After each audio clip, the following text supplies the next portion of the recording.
Hindi na naman tayo master dito sa pagwe-welding. Nabubutas din. Pero dati nang may butas yan. Hindi ko na tinuloy mga kaidya kasi ito. Ayan, nasunog. Nilagyan ko kasi ng ano dito, tela, itong tela. Yan. Mga yan, pinantakip ko yan dito mga kaidya, pinantakip ko. Nasunog yung tela, kaya ito nadamay. Hindi ko na tinuloy mga kaidya, baka lalo pang ma-damage, lalo.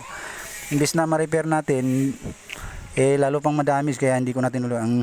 Gumawa tayo ng diskarte na lang mga kaidya. Ayan yung mga kalat kong kahoy, oh. Yan, kumuha ko ng kahoy. Tapos screw. Yan, screw. Tapos binarena ko rito mga kaidya dito. Binutasan ko, binarena ko at doon sa kabila.